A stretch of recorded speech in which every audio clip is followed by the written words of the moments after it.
कई बार ऐसा होता है कि बड़े से बड़ा धुरंधर भी गच्चा खा जाता है। कई बार ऐसा होता है कि नेता जोश जोश में बोलते बोलते होश खो बैठते हैं और समझ नहीं पाते हैं। बाद में पता चलता है कि उन्होंने कितनी बड़ी गलती कर दी। अमित शाह जी एक बहुत बड़ी गलती कर बैठे। अमित शाह जी राजस्थान के गंगापुर में एक रैली में बोल रहे थे और बोलते बोलते अमित शाह जी ने एक ऐसी बात कह दी कि मोदी जी की पोल खुल गई। अब आप कहेंगे कि यह तो मुमकिन नहीं है कि अमित शाह जी मोदी की पोल खोल दे। मैं आपको बताता हूं कि कैसे अमित शाह जी ने पोल खोल दी। अमित शाह जी की 10 सेकंड की वीडियो क्लिप है और जब मैंने इसको देखा तो मेरे जहन में यही आया कि अमित शाह जी तो बहुत बड़ी गलती कर बैठे। क्या है इस वीडियो के अंदर? इस वीडियो के अंदर यह है कि अमित शाह जब बोल रहे थे तो उनके सामने बैठे कुछ लोगों ने नारे लगाने शुरू कर दिए। अशोक गहलोत जिंदाबाद, अशोक गहलोत चौथी बार मुख्यमंत्री, कांग्रेस जिंदाबाद, तमाम तरह के नारे लगाने शुरू कर दिए। इसको लेकर के अशोक गहलोत के ये अमित शाह जी कहते हैं कि गहलोत साहब ने कुछ लोग भेजे हैं, 5 मिनट अपना कार्यक्रम करेंगे और चले जाएंगे। गंगापुर की रैली में गृह मंत्री अमित शाह बोले, रैली में पीछे से लोगों ने अशोक गहलोत के नारे लगाए थे। अब गलती क्या कर दी वो सुनिए जरा। भाई अगर अमित शाह जी आज जो बात कह रहे हैं उसको आज अगर हम मान लें कि अमित शाह ये कह रहे हैं कि नारे लगाने वाले लोग जो गहलोत जिंदाबाद चिल्लाने वाले जो लोग हैं वो गहलोत के भेजे हुए हैं, तो इसका मतलब यह हुआ बीजेपी के माननीय चाणक्य, बीजेपी के उनके नीति के अनुसार इसका मतलब यह हुआ कि फिर जितने भी लोग राहुल गांधी या विपक्ष के किसी और पार्टी के नेता की रैली के अंदर जाकर के मोदी मोदी के नारे लगाते हैं तो वो सारे मोदी के भेजे हुए हैं। समझिए जरा इस बात को, कैसे जो है वो अमित शाह ने यहां पर एक बोलते बोलते बड़ी गलती कर दी। इस बात को जरा समझिए, सुनिए कैसे जो है नारे लग रहे हैं इनकी रैली के अंदर और फिर क्या कुछ बोल गए। भाई बैठ जाओ, आप सभी लोग बैठ जाओ। गहलोत साहब ने कुछ लोग भेजे हैं, 5 मिनट अपना कार्यक्रम कर चले जाएंगे। भाई बैठ जाओ, आप सभी लोग बैठ जाओ। गहलोत साहब ने कुछ लोग भेजे हैं, 5 मिनट अपना कार्यक्रम कर चले जाएंगे। भाई बैठ जाओ, आप सभी लोग बैठ जाओ। गहलोत साहब ने कुछ लोग भेजे हैं, 5 मिनट अपना कार्यक्रम कर चले जाएंगे। तो ये जो है वो अमित शाह साहब बोल रहे थे। अब इसका मतलब यह हुआ कि आज से चाणक्य नीति लागू हो जानी चाहिए देश की राजनीति के ऊपर कि जो भी अब मोदी मोदी के नारे चिल्लाएगा तो सब मोदी के भेजे हुए आदमी हैं। मतलब क्या, किस तरह से राजनीति को लिखा जाता है, किस तरह से राजनीति को पढ़ा जाता है और कैसे जो है वो अमित शाह जैसे बड़े बड़े धुरंधर नेता जो है वो मात खा जाते हैं। अब लोग इस वीडियो के बारे में कह रहे हैं कि अमित शाह जी ने बहुत अच्छे से हैंडल किया, बहुत अच्छे से जो है संभाला, उस माहौल को कांग्रेस का जो पैंतरा था उसी के ऊपर दे मारा। लेकिन यह नहीं मालूम कि अमित शाह जी बोलते बोलते खुद अपनी पोल खोल गए। अमित शाह जी बोलते बोलते खुद मोदी जी की पोल खोल गए। अब जो भी नारा लगाएगा तो उस पर यह वीडियो फिट बैठ जाएगी। जो भी नारा लगाएगा उसी पर यह वीडियो जो है वो लगा दी जाएगी कि देखो अमित शाह ने बताया था ये लोग किसके भेजे हुए हैं, अमित शाह जी को पता है। तो दूसरी चीज आपको एक और दिखाता हूं। एक और वीडियो है जिसमें भी 5 मिनट का जिक्र हो रहा है। ये अमित शाह जी की जो 5 मिनट है वो बहुत अलग किस्म की 5 मिनट है। सुनिए जरा, इस वीडियो को भी सुनिए। मुझे ज्यादा लंबी बात नहीं करनी है। अरे यार सुन लो 5 मिनट, मुझे लंबी बात नहीं करनी है। मुझे ज्यादा लंबी बात नहीं करनी है।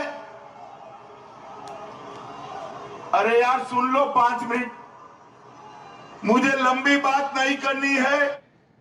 अब अमित शाह जी की ये बड़ी दिक्कत है, उनकी रैली में कोई दूसरा नारा लगाए तो उनको 5 मिनट याद आ जाती है, ना बोलने दे तो 5 मिनट याद आ जाती है। वो कहते हैं कि 5 मिनट में ये लोग जो है चले जाएंगे, थोड़ी देर जो है इनको बोलने दो, तब आप अमित शाह को 5 मिनट याद आ जाती है। और कभी सामने से मोदी मोदी के नारे लगते हैं उन्हीं की रैली के अंदर तो अमित शाह जी कहते हैं अरे यार बैठ जाओ, 5 मिनट बोलनी है, 5 मिनट बोल लेने दो। तो मोदी, ये अमित शाह जी का 5 मिनट से बड़ा अजीब नाता है। दूसरी बात आप देखिए, अब जो है वो यहां पर जो मीडिया है वो कैसे रोल अदा करता है उस चीज को समझिए। गहलोत के भाषण में लगे मोदी मोदी के नारे। जब मोदी ने गहलोत का बचाया, गहलोत के भाषण के बीच में मोदी मोदी के नारे लगे, ये इस तरह से जो है वो जो लिखा जाता है, बताया जाता है, तो अब क्या कहा जाएगा? अब तो क्या कोई लिख सकता है कि अमित शाह के जो है वो रैली के बीच में गहलोत गहलोत के नारे लगे? तो किस तरह की चीजें होती है राजनीति के अंदर और मीडिया के अंदर। दूसरी एक और बड़ी बात मैं आपको दिखाता हूं। बड़ी बात ये, खैर पहले उससे पहले जो है वो अमित शाह जी की लाल डायरी के जिक्र में जिक्र करना चाह रहा था कि लाल डायरी को लेकर के अमित शाह जो है वहां पर बोल रहे थे। लेकिन उससे पहले जो है एक और सुन लीजिए वीडियो, जब केशव प्रसाद मौर्य पहुंचे थे राजस्थान के अंदर, तो कैसे जो है वहां पर भी गहलोत गहलोत हो गया था। ये भी सुन लीजिए जरा। आपस में अगर लड़ोगे नहीं तो 6 और 4 नहीं, कम से कम 20-20 टिकट मिलेंगे। यह लड़ने का समय नहीं होता है। मैं आप सबको यहां पर आह्वान करने के लिए आया हूं। आज देश और प्रदेश एक ऐसे रास्ते पर चला है, अशोक गहलोत के पोस्टर लहराए जा रहे हैं, जिसमें एक राष्ट्रवाद की झलक दिखाई देती है। देखिए, कहो दिल से अशोक गहलोत फिर से, ये पोस्टर जो है वो लहराने लगे। आप अब बोलती बंद। बोलिए, हेलो हेलो हेलो हेलो, फूले की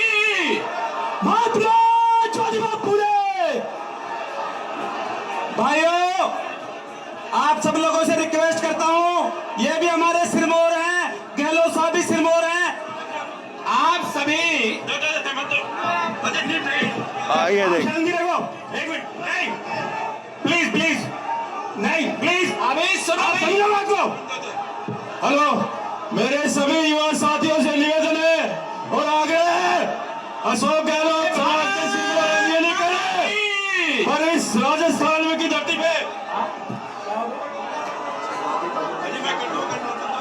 अभी आप सभी मित्रों, माइक भी कह रहा होगा कहां पर फंस गए। बजना तो स्पीकर चाहिए था, बजाया मेरे को जा रहा है, कोई इधर खींच रहा है, कोई उधर खींच रहा है। अब मैं आपको एक तीसरी चीज दिखाता हूं। दो चीजें देखी आपने, एक अमित शाह जी की जो है वो नारे लग रहे, दूसरे केशव प्रसाद मौर्य के नारे लग रहे। तीसरी चीज देखिए, देश के गृह मंत्री हैं अमित शाह, और अमित शाह जो है कि लाल डायरी का जिक्र कर रहे हैं। ठीक है, अब ये लाल डायरी का जिक्र ऐसा है, सुनिए तो सही। लाल डायरी से राजस्थान की कांग्रेस सरकार के अरबों के घोटाले का काला चिट्ठा लिखा हुआ है, इसलिए गहलोत जी उस लाल डायरी से डर लग रहा है। अगर गहलोत जी में थोड़ी भी शर्म बाकी है तो उन्हें लाल डायरी के मुद्दे पर इस्तीफा दे देना चाहिए, अमित शाह ने कहा। दूसरा सुनिए, राजस्थान वालों घर में लाल डायरी मत रखना, नहीं तो गहलोत जी नाराज हो जाएंगे, ये अमित शाह जी ने कहा। सुनिए जरा। अब में कोई भी डायरी हो उसका कलर लाल मत रखना, गहलोत जी नाराज हो जाएंगे, समझ गए ना? लाल डायरी का कलर मत रखना। ये फोल्डर का कलर, वो डायरी का कलर लाल रंग का था। अब दिलीप भाई को बोला मालूम नहीं है कि आजकल गहलोत साहब लाल डायरी से बहुत डर रहे हैं। क्यों डर रहे हैं भला, जरा बताओ तो राजस्थान वालों। डायरी का आगे का कलर लाल है, अंदर काले कारनामे छिपे हुए हैं। अरबों करोड़ों रुपए का भ्रष्टाचार का कच्चा चिट्ठा वो लाल डायरी के अंदर है। और मैं गहलोत साहब को कहने आया हूं, एक चंद लोग बेचकर नारे लगाने से कुछ नहीं होता। जरा भी शर्म बची है तो लाल डायरी के मुद्दे पर इस्तीफा देकर चुनाव के मैदान में आइए, हो जाए दो हाथ। दो बातें हैं। अब पहली बात तो जो है वो अमित शाह जी कह रहे हैं कि अशोक गहलोत की सरकार डर रही है, अशोक गहलोत डर रहे हैं, लाल डायरी में अरबों करोड़ रुपए का घोटाला हुआ है, अरबों करोड़ रुपए का घोटाला हुआ है। तो अरबों करोड़ रुपए के घोटाले का जिक्र देश के गृह मंत्री करते हैं, अरबों करोड़ रुपए के घोटाले का उनको पता है, तो क्यों नहीं किसी एजेंसी के पास जाते हैं, क्यों नहीं सीबीआई के पास में जाकर के, ईडी के पास में कहीं तो जाएं, कहीं तो एक दरखास्त दें। और ऐसा तो हो नहीं सकता कि सीबीआई से दरखास्त दी जाए, सीबीआई से जो है वो कहा जाए कि देखिए अरबों करोड़ रुपए का वहां पे घोटाला हुआ है, हमें लाल डायरी मिल गई है, तो सीबीआई फिर वहां पर जांच ना करे। दूसरी बात ये कह रहे कि उस पर इस्तीफा दे करके जो है फिर आप चुनावी मैदान के अंदर आ जाइए। अब राजनीति के अंदर जो है अगर ये होने लग गया तब तो पता नहीं किस किस के ऊपर कितने कितने करोड़ के घोटाले हैं, और कब जो है सुबह से लेकर के शाम तक तो फिर इस्तीफे होते रहेंगे और चुनाव होते रहेंगे। लेकिन देखिए अमित शाह जी इस लाल डायरी को कितना जो है वो तवज्जो दे रहे, और कैसे तमाम हिंदी के अंग्रेजी के अखबारों में हर जगह पर छपा है, लाल डायरी से डरे गहलोत। आजकल लाल डायरी से डर रहे हैं गहलोत साहब है। फिर उसके बाद Amit Shah demands Gehlot resignation over red diary. तो हर जगह पर जो है वो अमित शाह साहब जो इन बातों को जिक्र कर रहे हैं, लाल डायरी के ऊपर इस्तीफा दे दीजिए। तो भाई अब यही सारी बातें होनी हैं तो फिर जो है वो बाकी की चीजें क्यों हो? आप भी तो बताइए ना, आप क्यों एजेंसी के अंदर नहीं जा रहे हैं, क्यों पास नहीं जा रहे हैं? एक और चीज है, ये मैं आपको दिखाता हूं। ये अमित शाह साहब जो है पहुंच गए थे तेलंगाना के अंदर, और बड़ी गजब की बात हुई है। गजब की बात ये हुई है कि अमित शाह जी क्रोनोलॉजी बताते हैं। वो क्रोनोलॉजी शब्द जो है वो अमित शाह जी ने ज्यादा पॉपुलर किया है, पहले से भी ये शब्द था। तो अमित शाह जी पहुंच करके तेलंगाना के अंदर कहते हैं कि कांग्रेस 4G की पार्टी है। 4G की पार्टी का मतलब क्या है? 4G की पार्टी है जिसमें 4 जनरेशन है, जवाहरलाल नेहरू, इंदिरा गांधी, राजीव गांधी और अब राहुल गांधी। 4 जनरेशन की पार्टी कांग्रेस पार्टी। उसके बाद केसीआर की पार्टी 2 जनरेशन की पार्टी 2G, केसीआर और अब केटीआर। ओवैसी की पार्टी 3G की पार्टी है, 3 जनरेशन, और ये सभी चल रही है। और उसके बाद में फिर वो कह रहे हैं कि यहां पर 4G 3G और 2G नहीं, भाजपा आएगी। ये देखिए गजब की क्रोनोलॉजी बताते हैं। अब ऐसी क्रोनोलॉजी कोई सोच नहीं सकता है। ऐसी क्रोनोलॉजी या तो अमित शाह सोच सकते हैं या उनके भाषण लिखने वाले सोच सकते हैं कि ऐसी भी क्रोनोलॉजी हो सकती है कि जवाहरलाल नेहरू, इंदिरा गांधी, राजीव गांधी और राहुल गांधी 4 जनरेशन हो गई, तो ऐसे भी बांट सकते हैं हम लोग। लेकिन इसमें फिर बात ये होगी कि कैसे जो है वो जनरेशनों की बात हो रही है, तो फिर कुछ लोगों की तो जनरेशन आगे जाएगी नहीं, उस पर कैसे करेंगे?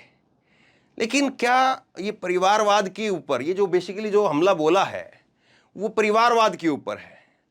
क्या भाजपा का जो ये आरोप है, परिवारवाद का जो आरोप है, उसको जनता स्वीकार कर लेगी? क्योंकि अमित शाह जी के बेटे जय शाह के ऊपर सीधे तौर पर परिवारवाद का आरोप कन्हैया कुमार और तमाम विपक्ष के नेता लगाते हैं।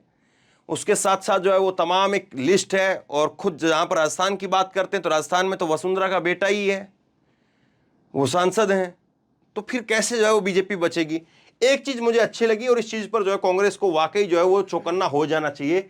अमित शाह ने कहा कि 2014 के अंदर और 2019 के अंदर दोनों लोकसभा सीट चुनाव में सभी सीटें राजस्थान ने मोदी की झोली में डाली थी। 2024 में भी जनता सभी सीटों पर भाजपा को जिताएगी। इसके साथ ही लोकसभा चुनाव से पहले 2023 के विधानसभा चुनाव में सत्ता परिवर्तन के लिए भी तैयार है। ये अमित शाह साहब कह रहे हैं। मुझे लगता है कि इस बात को कांग्रेस को सीरियसली लेना चाहिए। भाई ये सच्चाई है, इससे आप मुंह नहीं मोड़ सकते हैं। 2018 में आपकी सरकार बनी, कांग्रेस की सरकार बनी राजस्थान के अंदर, लेकिन उसके बाद में अशोक गहलोत वो सीटें क्यों नहीं निकलवा पाए, लोकसभा के अंदर सीटें क्यों नहीं निकलवा पाए? ये सवाल बिल्कुल महत्वपूर्ण है। काउंटर होना चाहिए इस सवाल के ऊपर, और राजनीति इसी तरह से होनी चाहिए। मुद्दों के ऊपर राजनीति होनी चाहिए, फैक्ट के ऊपर राजनीति होनी चाहिए, और बताया जाना चाहिए। क्योंकि आपके पास में बहुत कुछ है, आप देश के गृह मंत्री हैं, आप 5 मिनट बोलते हैं और 5 मिनट में फिर जो है मोदी जी की पोल खुल जाती है, तो फिर मोदी जी क्या कहेंगे? तो बहरहाल शेयर कीजिए इस खबर को, लोगों तक पहुंचाइए, और आप क्या सोचते हैं नीचे कमेंट बॉक्स में लिख करके जरूर बताइए। और क्या वाकई ये माना जाए, अब अमित शाह जी ने आज जो फॉर्मूला दिया है कि जो जिसकी रैली में जाकर के नारा लगाता है वो दूसरे का भेजा हुआ है। मोदी जी की रैली के अंदर अगर किसी और के नारे लगते हैं तो उन्होंने भेजे हैं, और अगर किसी और की रैली में अगर मोदी के नारे लगते हैं तो इसका मतलब मोदी ने भेजे हुए हैं। तो क्या आज से वाकई इस बात को मान लिया जाए? नीचे कमेंट बॉक्स में अपनी राय लिख करके जरूर बताइए। इस वीडियो को खूब शेयर कीजिए, लोगों तक पहुंचाइए, और इसी तरह की तमाम खबरों के लिए ऑनलाइन न्यूज इंडिया को सब्सक्राइब कीजिए। साथ में जो बेल आइकन है घंटी उसको जरूर दबाइए, ताकि जैसे ही कोई वीडियो अपलोड करें उसकी नोटिफिकेशन सीधे सबसे पहले आपको मिल सके। और अगर ये वीडियो फेसबुक पर देख रहे हैं तो फेसबुक पर हमारे पेज को लाइक कीजिए, फॉलो कीजिए, और इस खबर को शेयर कीजिए। धन्यवाद।